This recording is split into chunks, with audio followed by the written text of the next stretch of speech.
Welcome to this episode of The Good, the Bad and the Odd One Out with your host Mark. Today I'll be discussing the 1980 gangster movie The Long Good Friday.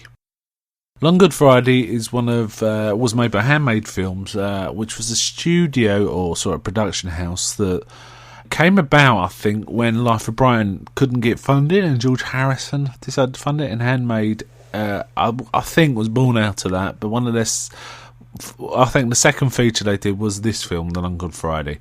Now, this to me is firmly in the good camp. There's some weak elements to it, but in general, I think this is a great movie. Cards on the table straight away.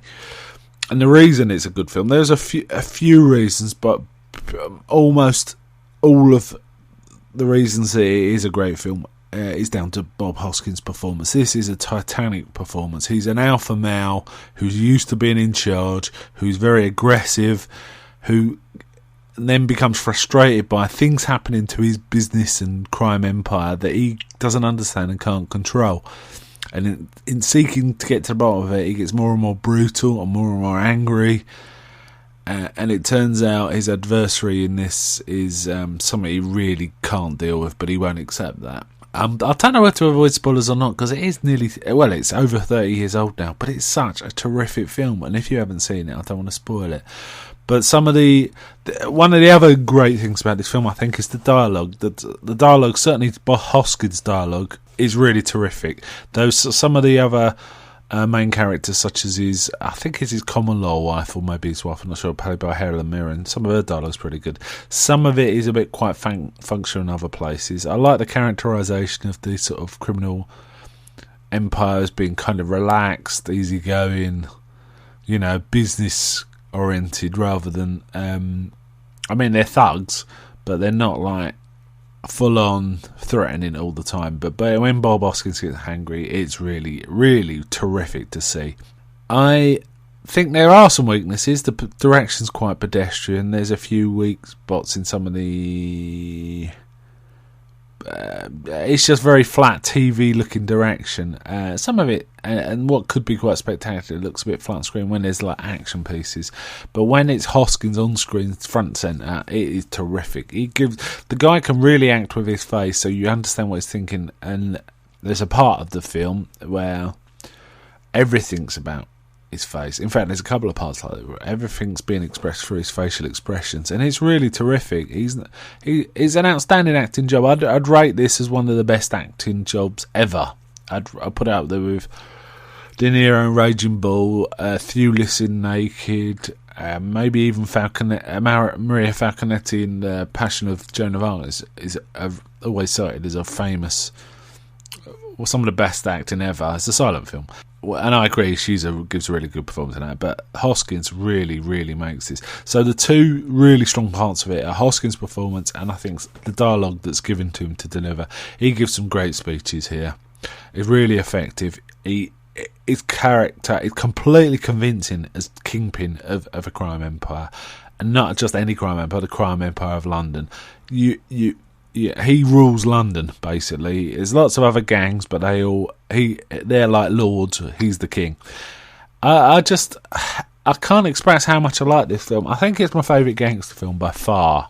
Well, maybe not by far. There's a few others that are close. I really like Get Carter, for example, and The Godfather, and a few other more recent ones, such as Goodfellas.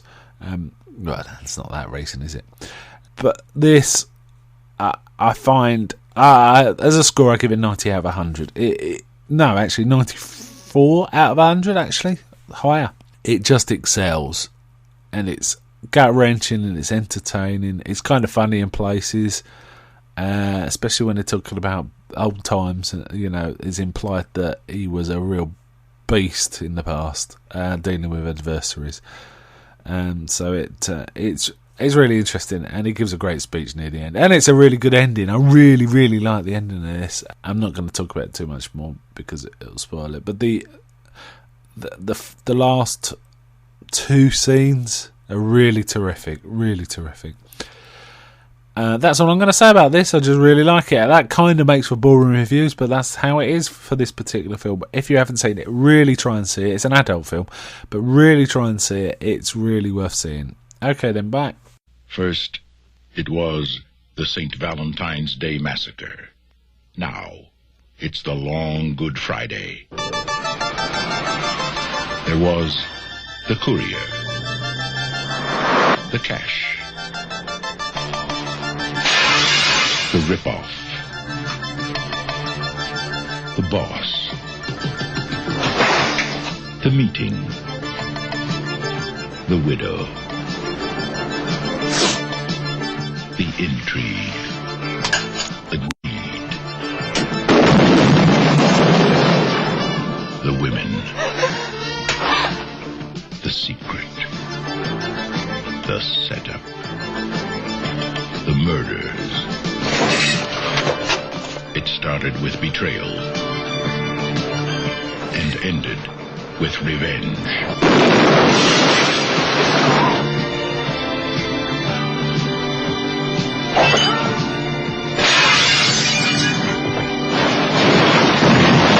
One day, 36 hours of terror.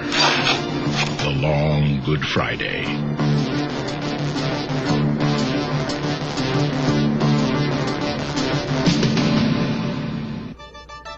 The Long Good Friday, a gangster film in the classic old Hollywood mold of sharp craftsmanship. Bob Hoskins, a terrific actor, is a Cockney Edward G. Robinson. Jack Crow, Newsweek magazine. With The Long Good Friday, Bob Hoskins immediately joins the movie's most illustrious rogues gallery, a criminal roster that includes Edward G. Robinson's Little Caesar, James Cagney's Public Enemy, Rod Steiger's Al Capone, and Mickey Rooney's Babyface Nelson, Stephen Schaefer, Us Magazine. The Long Good Friday.